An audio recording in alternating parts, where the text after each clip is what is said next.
அன்பார்ந்த மாணவ செல்வங்களே, உங்களது அனைவரது உள்ளங்களிலும் சாந்தியும் சமாதானமும் உண்டாகட்டும். அநேக மாணவர்களோட வேண்டுகோளுக்கு இணங்க மாடல் பேப்பர் செஞ்சு விடுங்கன்னு நிறைய வேண்டுகோள் வந்துச்சு. Comments, calls, phone calls, message. So அந்த வகையில் நாங்கள் என்ன செய்கிறோம்னு சொன்னால், 2019 கவர்மெண்ட் வந்து மாடல் பேப்பராக வெளியிட்ட அவங்களோட அனுமான பேப்பரில் இருந்து உங்களுக்கு MCQ 50 செய்கிறதுக்கான ஒரு ஐடியா இருக்குது. ஸோ ஒவ்வொரு வீடியோலையும் என்ன செய்ய போகிறோம்னு சொன்னால் 5 கேள்விகளாக உடைய தொடர்ந்து செய்ய போகிறோம். உங்களுக்கு பார்க்குறதுக்கு இலகுவாக இருக்கும். என்ன செஞ்சுக்கோங்க, இந்த வீடியோ பார்த்துனாலும் சரி, போய் அந்த பேப்பரை செஞ்சு பாருங்கள். பேப்பர் இல்லாதாக்கள் என் மூலமாக அணுகி கேட்குறேன், நான் உங்களுக்கு பேப்பரை அனுப்பி வைப்பேன். ரைட், மிக ஒரு நல்ல சிறந்த 50 கேள்விகளை கொண்ட ஒரு பேப்பர் தான் நாங்கள் தெரிவு செஞ்சுக்கணும்னு சொன்னால் மிகப்பெரிய ஒரு ஐடியா வரும். 50ஐயும் நம்ம என்ன செய்ய போகிறோம், 50 கேள்விகளையும் விளக்கமாக படிக்க போகிறோம். விளக்கமாக படிக்கிறது வந்து எக்ஸாம்ஸுக்கு ரொம்ப முக்கியம். ஸோ அதை மட்டும் ஞாபகம் வச்சுக்கோங்க. ஒரு கேள்வியில் வந்து அதுக்கு சம்பந்தமான அத்தனை விடயங்களையும் படிக்கணும். அப்போ வந்து உங்களுக்கு என்ன செய்யலாம், அதிலே 5-6 கேள்விகளை புதிதாக செய்கிறதுக்கான ஒரு அறிவு வரும். அந்த ஐடியாவை சொல்லிக்கொண்டு நான் நினைச்சேன். முதலாவது கேள்விக்குள்ள நுழைகிறேன். முதலாவது கேள்வி என்ன சொல்றாங்கன்னு சொன்னா, 3 மாணவர்கள் ஏகபரிமாண உந்தத்தின் அலகை எழுதியுள்ள விதங்கள் கீழே தரப்பட்டுள்ளன. 3 விதம் தராங்க. ஸோ அதில் 3 விடை தராங்க. A part, B part, C part. உங்களுக்கு திரையில காணலாம் நினைக்கிறேன் நான். SI முறைக்கு மேற்குறித்த அலகின் சரியான விதங்கள் அப்படின்னு தராங்க. இதுல இந்த கேள்வியை பொறுத்தவரை 2 விஷயம் இருக்குது. ஒன்று உந்தம், அடுத்தது SI அலகு முறை. 2 விஷயங்களையும் நம்ம இன்றைக்கு பார்க்க போறோம். முதலாவது SI அலகு முறையை பார்ப்போம். அதுக்கப்புறம் உந்தத்தின் அலகை நம்ம விடைக்குள்ள நேரடியாக பார்ப்போம். குறிப்பு மிக முக்கியமான ஒரு விஷயம். இந்த கேள்வியை நீங்க எக்ஸாம்ஸ்ல 1/2 நிமிஷத்துக்கு குறைவான நேரத்துல செய்யலாம். ஸோ நான் என்ன செய்ய, நீங்க விளங்கப்படுத்துறதுக்காக 3க்கும் அதிகமான 3 நிமிடங்கள் கொண்ட காலப்பகுதியை நான் எடுக்கிறேன்றது குறிப்பாக உங்களுக்கு சொல்லிக்கொள்ள விரும்புகிறேன். ரைட், கேள்விக்குள்ள போவோம். இந்த கேள்வியை பொறுத்தவரை நான் உங்களுக்கு SI அலகு முறையை நான் உங்களுக்கு சொல்லிக்கொள்ள விரும்புகிறேன். ஒரு நம்பரும் ஒரு அலகும் வருது, அந்த 2க்கும் இடையில இடைவெளி விடணும். இங்க பாருங்க, நான் இவ்வாறு எழுதுற இல்ல, 2ஐயும் சேர்த்து எழுதுறது இல்லை. நம்பர் வேற அலகு வேறன்னு எழுதணும். ரைட், இலக்கம் ஒன்றும் நோட்ஸாவும் எழுதி கொள்ளலாம். இலக்கம் ஒன்றும் அலகையும் ஒரு இடைவெளி விட்டு எழுதுவோம். ரைட், அதே நேரம் ஒரு இலக்கம் 10 வழுக்களாக எழுதப்படுவது. விஞ்ஞான முறைப்படி நம்ம ஒரு இலக்கத்தை எப்படி எழுதுவோம்னு சொன்னா 10 வழுக்களாக எழுதுவோம். அந்த நேரம் அலகு எழுத போக்கல்ல, இலக்கம் இந்த 10 வழுக்கும் இந்த தரைக்கும் இடையில என்ன செய்யணும், சிறிய இடைவெளிகள் விடணும். அதே நேரம் இந்த இலக்கத்துக்கும் இந்த அலகுக்கும் இடையில இடைவெளி விடணும். இவ்வாறாக இடைவெளி விட்டுக் கொள்ளுங்க. இதை ஸ்கிரீன்ஷாட் அடிச்சு கொண்டாலும் சரி. ரைட், அடுத்தது இரு கணியங்கள் பெருக்கமாக வரும்போது, நான் உதாரணமா நியூட்டன் மீட்டர், இது ஜூலுக்கு சமனா இருக்குன்னு உங்களுக்கு தெரியும். நியூட்டன் மீட்டரை கதைக்க போக்கல, நியூட்டன் தனியால், அதே மாதிரி மீட்டர் தனியால், வேறு கணியங்கள், வேறு பௌதிக கணியங்களின் என்ன அலகுகள். அந்த நேரம் வந்து நீங்க என்ன செய்யணும்னு சொன்னா, இரு கணியங்களின் அலகுகளை எழுதும் போது இடைவெளி விட்டோ அல்லது புள்ளி வைத்தோ எழுதுதல் வேண்டும். இதுதான் நம்மளோட 3வது பாயிண்ட். இப்படி எழுதி இந்த கணக்கை பொறுத்தவரை இது ரொம்ப தேவைப்படும். அதே நேரம் இரு கணியங்களை பிரிக்கும் போது, இரு கணியங்களை பிரிச்சின, உதாரணமாக இங்க வேகத்தில் அலகு எழுதிக்கிறேன், இந்த இரு கணியங்களை பிரிச்சிருக்கிறேன். பிரிக்கப்படும் போது நீங்க எப்படி ஒரு கோடை போட்டுக்கலாம், ஸ்லேஸ் போட்டுக்கொள்ளலாம். ஸோ ஸ்லேஸ் போட்டா இடைவெளி விட்டு எழுத தேவையில்லை, ஸ்லேஸ் போடலாம். MS இவ்வாறாக MS தொடர்ச்சியாக S போடலாம். அல்லது நீங்க இந்த மெத்தட்டை இங்க யூஸ் பண்ணலாம். இந்த S நான் மேல கொண்டு வந்தா என்ன செய்யும், சையோண்டாக மாறும். அந்த கட்டத்துல நீங்க இவ்வாறாக, இது இரு கணியங்கள் மாதிரி நேராக இரு கணியங்கள், இந்த விதியை இங்க யூஸ் பண்ணுங்க, டாட். அதே மாதிரி இந்த விதியை நீங்க யூஸ் பண்ணலாம். M ஒரு இடைவெளி S-1 இவ்வாறாக எழுதி கொள்ளலாம். இவ்வாறாக, இது நம்மளோட 4வது பாயிண்ட். இப்ப எனக்கு ஒரு கட்டத்துல வருது, கிலோகிராமின் கீழ் வேகம் அப்படின்னு ஒரு கட்டத்துல வருது, ஒரு எடுகோல் எடுக்க. அந்த மாதிரி சந்தர்ப்பங்களை நீங்க என்ன செய்வீங்கன்னு சொன்னா, நீங்க அதிபுத்திசாலித்தனமா என்ன செய்யறது இல்லை, இந்த 2 ஸ்லேஸ் யூஸ் பண்றது இல்லை. இங்கேயும் கிலோகிராமின் கீழ் ஸ்லேஸ் யூஸ் பண்ணலாம், அதுல எந்த பிழையும் இல்லை. அதே நேரம் ஒரே டைம்ல 2 ஸ்லேஸ் யூஸ் பண்ணக்கூடாது. மீட்டர் இப்படி பிரிச்சு விட்டு செகண்ட் போடுறது இல்லை. ஸோ இந்த தியரி இங்க பயன்படுத்த இயலாது. இவ்வாறாக எழுதி கொள்ளணும், கிலோகிராம் ஸ்லேஸ் M.S-1. இந்த இடத்துல நீங்க பார்க்கணும், எம்மும் எஸ்ஸும் நீங்க என்ன செய்யணும், பிரிச்சு எழுதணும், இடைவெளி விட்டு எழுதணும், அல்லது என்ன செய்யலாம், டொட் வச்சு எழுதணும். அதை நீங்க குறிப்பாக பார்த்து கொள்ளலாம். அடுத்தது ஒரு முச்சேர்க்கை gigahertz, kilojoule, milligram, milli kelvin. இந்த டைம்ல நீங்க என்ன செய்யணும் சொன்னா இதுக்கு இடைவெளி விடக்கூடாது. அலகுக்கும் அந்த முச்சேர்க்கைக்கும் இடையில் என்ன செய்யக்கூடாது, நீங்க இடைவெளி விடக்கூடாது. Gigahertz, kilojoule, milligram, milli kelvin. உதாரணமாக நான் இந்த ஒன்றை கதைக்கிறேன். இப்படி மில்லி கெல்வின் வந்து நமக்கு பீனின் விதியில நமக்கு கிடைக்கிற ஒரு அலகு. நான் உதாரணமாக இப்படி எழுதுறேன்னு சொல்லுங்களேன் பிரிச்சு. இதை நம்ம எப்படி தெரியுமா வாசிக்கணும், மீட்டர் கெல்வின் அப்படிதான் வாசிக்கணும். ரைட், அந்த இடத்துல பிரிக்குது.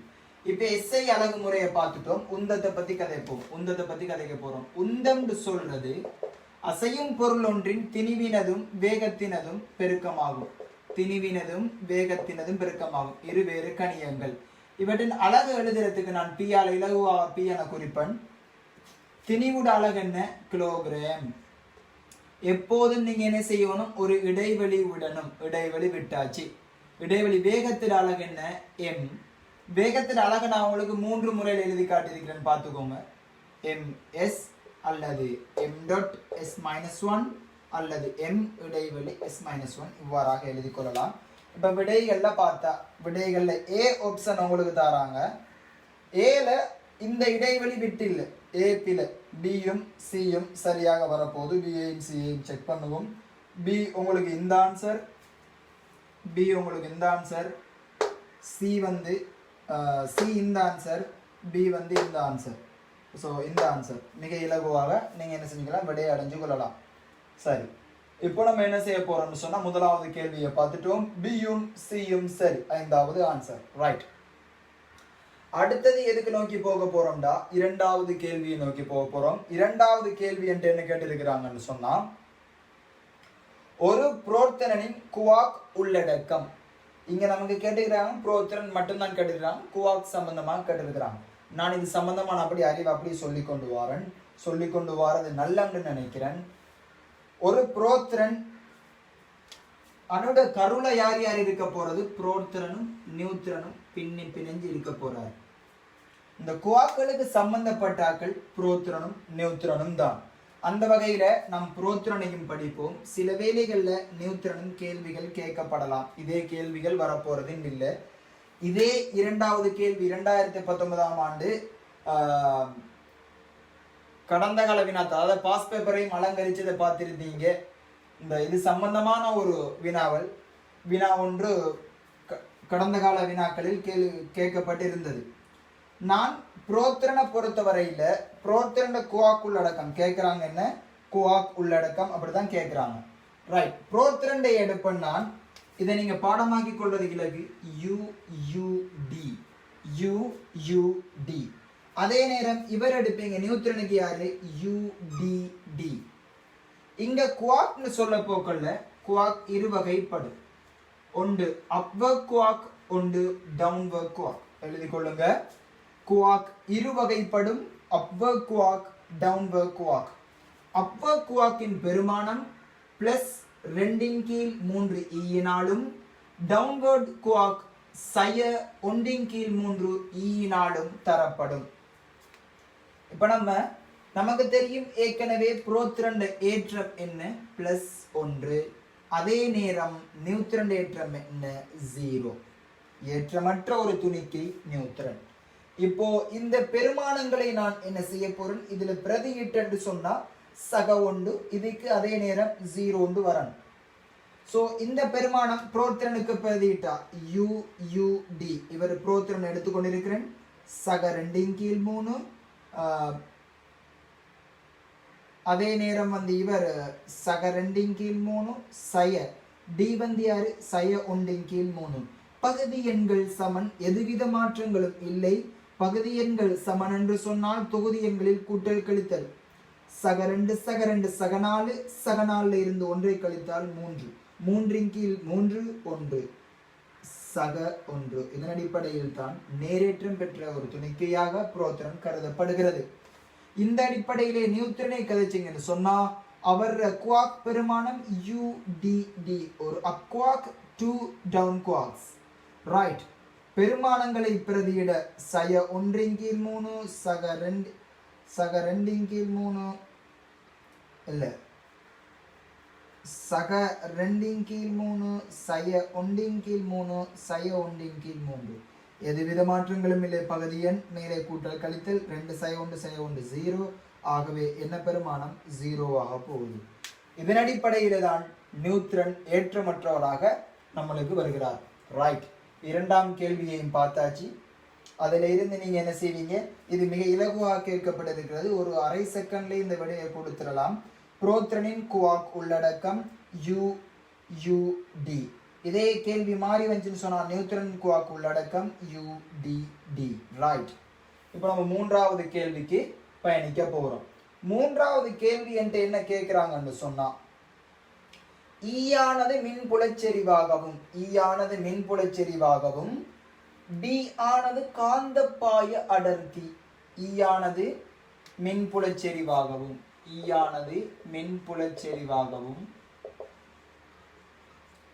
டி ஆனது காந்தப்புல அடர்த்தியாகவும் இருப்பின் E/B இன் பரிமாணங்கள் யாருக்கு சமனாக இருக்க போகிறார் என்றதுதான் இந்த கேள்வி.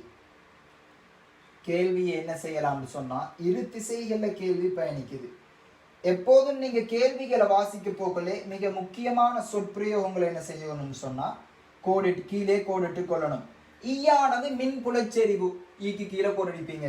அதே நேரம் பி ஆனது காந்த பாய அடர்த்தி, பிக்கு கீழே கோடடிப்பீங்க. இவர் ரெண்டுமே 2 பாடங்கள் சம்பந்தப்பட்டால், ஒன்று எலக்ட்ரிக் ஃபீல்ட்ஸ் மின்புலம் சம்பந்தப்பட்டவர், ஒன்று காந்தப்புலம் சம்பந்தப்பட்டவர். பாய அடர்த்தியாகவும் இருப்பின் பரிமாணங்களுக்கு சமமாக இருப்பது யாதுன்னு சொல்லி ஒரு கேள்வி கேட்கிறாங்க. ரைட். இப்போ இவர் எப்படி செய்ய போறீங்க? நிறைய மாணவர்கள் யோசிப்பீங்க, இதுல பரிமாணத்தையும் பிரிச்சா விட வரும். அது மெத்தட் 1. ஸோ என்ன பொறுத்தவரை இது கடினமான ஒரு செயல். என்னென்னு சொன்னால், நான் உலகத்தில் இருக்கிற எல்லா கணியத்துக்குமே அலகுகளையோ பரிமாணங்களையோ பாடமாக்கி வைக்க மாட்டேன். ஆனால் மிக முக்கியமான ஒரு விஷயம் இருக்குது. சமன்பாடுகள் என்ன செய்வேன், பாடமாக்கி வச்சுக்கொள்வோம். சமன்பாடு பாடமாக்க வேண்டிய தேவையே இல்லை, தானாக வரும் கணக்குகள் செய்ய. ரைட். இப்ப மின்புலச்செறிவையும் காந்த புலச்செறிவையும் இவர் ரெண்டும் சம்பந்தப்படுற மாதிரி ஒரு 6 இருக்கிறது. உங்களுக்கு ஞாபகம் வருதான்னு பாருங்க. நான் எழுத போக்கல F சமன் QE, அதே நேரம் F சமன் BQB ரெண்டும் சம்பந்தப்படுவார். இவர் எலக்ட்ரிக் ஃபீல்ட் சம்பந்தப்பட்டவர், இவர் மேக்னெட்டிக் ஃபீல்ட் சம்பந்தப்பட்டவர். ஒரு புள்ளி ஏற்றம் ஒரு மின்புலம் ஒன்றில் இருக்கும் போது அதை தாக்கும் விசை F இப்படி கொடுப்பாங்க, F சமன் QE என்று கொடுப்பாங்க. அதே நேரம் ஒரு காந்த புலத்துக்குள்ள V வேகத்தோட அசைகிற வேகத்துல தாக்குற விசை, ஒரு காந்த புலத்துக்குள்ள V வேகத்தோட ஒரு Q அசைதுன்னு சொன்னா அவர்ல தாக்குற விசை யாரு, F இப்படி கொடுப்பாங்க. இது ரெண்டுல இருந்தும் உங்களுக்கு என்ன செய்யலாம், E எடுத்துக்கொள்ளலாம். அதே நேரம் இங்க யார் எடுத்துக்கொள்ளலாம், B எடுத்துக்கொள்ளலாம். எழுவாய் மாற்றி E எடுத்தீங்கன்னு சொன்னா என்ன, F/Q. இவர்ல நமக்கு தேவையானவர் B எடுத்துக்கொண்டோம்னா FQB. இப்போ என்ன செய்வீங்க, E/B இந்த பரிமாணம் காணணும். ஸோ இவர் யாருக்கு சமமாக இருப்பார்னு பார்ப்போம், F/Q. அதே நேரம் இங்கே F/QB. F cancels out, QQ cancels out. B என்ன செய்வார், இவ்வாறாக மேலே வருவார். இவர் யாரு, வேகம். வேகத்தின் பரிமாணத்துக்கு சமனாக அமைவார். எங்க இருக்குது, அப்படி இருக்கா, கதிக்கு. ரைட், கதி. இவர் என்ன, இது B என்ன, கதி. ஸோ அவர் 4வது ஆன்சர் வராரு. அவருக்கான ஆன்சர் 4வது B. ரைட். இப்போ நீங்க இது மெத்தட் 2ல செஞ்சா உங்களுக்கு ஒரு வேளை இது பாடம்னு சொன்னா, அல்லது நீங்க இதுல இருந்து அழகை எடுத்தும் பெறலாம். ஸோ இந்த மெத்தடை நீங்க ட்ரை பண்ணி பாருங்க. இதுல அழகை போடுவீங்க, அதே நேரம் இதுல அழகை போடுவீங்க. இதுல அழகை எப்படி எடுப்பீங்கன்னு சொன்னா, நான் எழுவாய் மாற்றினேன் தானே, இந்த இடத்துல இந்த அழகை பிடிக்கலாம். விசைட அழகு நியூட்டன், கூலோம் கீழே இருப்பதால ஏற்றம், அதன் அழகு கூலோம் கீழே இருப்பதால Nc-1. அதே நேரம் இதன் அழகு நியூட்டன், கூலோம் -1, இங்க கீழே மீட்டர் -1, இவர் மேல வர போகல மீட்டர் -1 செகண்ட், செகண்ட் -1 நேராவினால் செகண்ட். இதன் கீழ் இதை பிரிச்சிங்கன்னு சொன்னா மெத்தட் 1ல இருந்து விடையை எடுத்துக்கொள்வீங்க. இதை நீங்க செஞ்சு பாருங்க. உங்களோட கையில தந்துட்டு நான் போகிறேன். அடுத்த கேள்வி, ஓர் இலை குமிழுக்கு, ஓர் இலை மின் குமிழுக்கு, 4வது கேள்வியை வாசிக்கிறேன். ஓர் இலை மின் குமிழுக்கு ஒரு மின் குமிழ், ஒரு பல்ப் இருக்கிறார். ரைட். 24 வோல்ட்ஸ் வலு தந்திருக்கிறார். அதே நேரம் 12 வோல்ட் நேரேற்றப்பட்ட வோல்ட் அளவாகும். குமிழ் ஒரு நிமிடத்துக்கு, ஒரு நிமிடம் பத்துறாரு, ஒரு நிமிடத்துக்கு ஒளிரும் போது இலையினூடாக செல்லும் ஏற்றத்தின் அளவு. வலு கேட்கிறாங்க, ஏற்றம் கேட்கிறாங்க. ஸோ நம்ம சம்பந்தப்பட்ட 2 ஆளையும் எழுதி கொள்ளணும். வலு அடுத்தது ஏற்றம். ஸோ இதை 2 வரியிலையும் செய்யலாம், 2 மெத்தட்ல செய்யலாம். ஒன்று 2 முறை சமன்பாட்டு பிரயோகம் அல்லது ஒரே முறையில சமன்பாட்டு பிரயோகம். 4வது கேள்வி என்பதால அரை நிமிடத்துக்குள்ள மிக வேகமாக செய்ய பார்க்கணும். ஸோ ஒரு சமன்பாட்டு பிரயோகத்துக்குள்ளே போவோம். P = VI. 5 சொன்னா என்ன, P சொன்னா வலு, V தர 5 பெருக்கி. இப்ப மின்குமிழ்ல நமக்கு என்ன செய்யலாம்னு சொன்னா, ஒரு வோல்ட் அளவு ஒரு மின்னோட்டம் பாயுதுன்னு சொன்னா வோல்ட் அளவு மின்னோட்டத்தை பெருக்கினா உங்களுக்கு வலு வரப்போகுது. மின்னோட்டம் சொன்னா என்னன்னு சொன்னா குறித்த நேரம் ஒன்றில் பாயும் மின்னேற்ற கணியங்களின் அளவுதான் மின்னோட்டம்னு சொல்லுவோம். இந்த சமன்பாட்டில் மிக அழகாக தம்பி நீங்க என்ன செஞ்சு கொள்ளலாம், விடைகள் எடுத்துக்கொள்ளலாம், சமன்பாட்டை பெற்றுக்கொள்ளலாம். ஓரளவு நேரத்தில் கதைக்க போல எப்பயும் கீழே எடுப்பீங்க. ஓரளவுன்னு கதைக்கிறாள் கீழே வருவார். பாய்ந்த ஏற்றங்களின் எண்ணிக்கை மின்னோட்டம் எனப்படும். இவரை கொண்டு இங்க பிரதி இடையிலுமா ஏழும் QT P. இவர் நமக்கு தந்திருக்கிறார் 24, V 12 ஆக ஒரு தரம் 2 தரம் ஆரம்பத்திலேயே வெட்டி கொண்டேன். ரைட். Q நமக்கு கேள்வி, இங்க இருக்கிறவர் 60. ரைட். இப்ப என்ன செய்யறான்னு சொன்னா, நீங்க என்ன செய்யறான்னு சொன்னா இந்த 60 நீங்க 4 பெருக்கி என்னன்னு எடுத்துக்கொள்ளலாம். இவர் 2 தரம், இவர் ஒரு தரம், இதை வெட்டி கொண்டேன். இந்த 60 இங்க போச்சுன்னு சொன்னா Q என்ன 120 கூலோம். ஏற்றம் கூலோம்ல கொடுப்போம். மிக இலகுவாக விட வந்திருக்குது. இது ஒரு அரை நிமிஷம் போவாதுன்னு நினைக்கிறேன் நான். நீங்க கெடுதனமா தான் இருப்பீங்க இந்த கேள்விகள் செய்ய போக்கல. இந்த ஷார்ட்கட்டை பார்த்துக்கோங்க. ரைட். அடுத்தது 5வது கேள்வியை பார்ப்போம். 5வது கேள்வி என்ன தராங்கன்னு சொன்னா ஒரு ஹீட் கேள்வி ஒன்று. 2 கிலோகிராம் திணிவுள்ள நான் என்ன செய்வேன், கேள்விகள் வாசிக்க போக்கலையே நான் தரவுகளை மார்க் பண்ணி கொள்ளுவேன். 2 கிலோ M = 2 கிலோ. ஒரு ஹீட் கேள்வி உண்டு. ஓர் உலோகத்தின் வெப்பநிலையை 20 பாகை C இருந்து 50 பாகை C ஆக மாற்ற வெப்பநிலை மாற்றம் ஒன்று வரும். வெப்பநிலை மாற்றம் உங்களுக்கு தெரியும், இறுதி வெப்பநிலையில் இருந்து எப்போதும் மாற்றம், இறுதியில இருந்து ஆரம்பம். வெப்பநிலை மாற்றம் இங்கே 30 பாகை செல்சியஸ். இவ்வாறு எழுதி கொள்ளுவேன். ரைட். உயர்த்துவதற்கு தேவைப்படும் வெப்பத்தின் அளவு, வெப்பத்தின் அளவு நான் கியூண்டு எடுக்கிறேன். 5.7.2 தர 14 ஜூல் ஆகும். இவ்வுலோகத்தின் தன் வெப்ப கொள்ளளவு தரவுகளை எடுத்தீங்கன்னு சொன்னா இது 3ம் சம்பந்தப்பட்டாரு. கேள்வியையும் எழுதுறீங்க. தன் வெப்ப கொள்ளளவு இது 4ம் சம்பந்தப்பட்ட சமன்பாடு. உலகத்தில் ஒரே ஒரு சமன்பாடு தான் இருக்குது.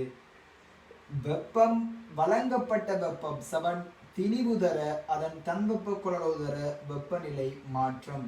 இவ்வாறாக மிக இலகுவாக சமன்பாடு அடையாளம் கண்டு கொள்வீங்க. அடையாளம் கண்ட சமன்பாட்டில் பிரதியிடுவீங்க.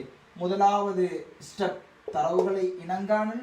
2வது ஸ்டெப் தேவைப்படும் சமன்பாட்டை எழுதுதல். 3வது ஸ்டெப் என்ன செய்யறது, நீங்க என்ன செய்யறது. இப்படி அழகா படிச்சீங்கன்னு சொன்னா எஸ்ஏ கேள்வி செய்யறதுக்கு மிக இலகுவாக இருக்கும். நான் இந்த MCQ அனலைஸ் பண்ணி செய்யறதால இவ்வளவு நேரம் எடுக்கிறேன். மிக வேகமாக நீங்க செஞ்சு பழகணும். ரைட். 7.2 தர 14 2 தர S தெரியாது, டெல்டா டீட்டா 30. ஸோ நீங்கள் என்ன செஞ்சு கொள்ளலாம், இதை எப்படி எழுதலாம், முழு பெருமானத்தில் எழுதி கொள்வது லேசி. 14ன்னு சொன்னால் தசம் பின்னுக்கால 4 முறை வரணும். ஒரு தரம் 3 சைபர். ரைட். அதே நேரம் கீழே 60. ஸோ சந்தோஷம் 00 சந்தோஷம் ரைட். இவருக்குள்ள வந்து 7200 கீழ் 6 பாருங்க எஸ்எம்என் மிக இலகுவாக என்ன செய்ய போகுது விட வரப்போகுது. நான் நினைக்கிறேன் வெட்டினா பணம்னு நினைக்கிறேன், கணிதம் கொஞ்சம் வீக் பார்த்துக்கோங்க. 1200 வரப்போகுது. 1200 விடை மிக இலகுவாக வச்சு விடை. இவ்வாறு தான் அனலைஸ் பண்ணி செய்யுங்க. நீங்கள் இதுக்கு ஏழுன மட்டும் விளக்கம் எழுதுங்க, விரிவான விளக்கம் எழுதி படிங்க. இந்த 5 கேள்விகள் 50 கேள்விகளை கன்வெர்ட் பண்ணுங்க உங்களோட மைண்டால். அந்த நேரம் கூட கூட கேள்விகளை செஞ்சு கொள்ளலாம். இந்த செஷன் உங்களுக்கு நிச்சயமாக பிரயோசனம் அடைஞ்சிருக்கும்னு நினைக்கிறேன். தொடர்ச்சியாக எதிர்பாருங்க. இதில் 50 கேள்விகள் இருக்குது. இவ்வாறாக தொடர்ச்சியான மாடல் பேப்பர்ஸ் நம்ம செய்கிறதுக்காக காத்திருக்கிறோம். இந்த சேனலை உங்களோட இன்னொரு நண்பருக்கு எத்தி வைங்க. அவரோட வாழ்க்கையிலும் நம்மளும் ஏதாவது நீங்களும் ஏதாவது ஒரு காரணமாக வெற்றி பங்களிப்பில் இருப்போம். ஸோ அந்த வகையில் ஷேரிங் இஸ் கேரிங். கண்டிப்பாக ஷேர் பண்ணுங்க. உங்களோட கருத்துக்களை கீழே தெரிவிங்க. வாண்டட் செக்ஷனை கீழே சொல்லுங்கள். எங்களால் ஏண்டதை நாங்கள் வந்து செஞ்சு விடுவோம்.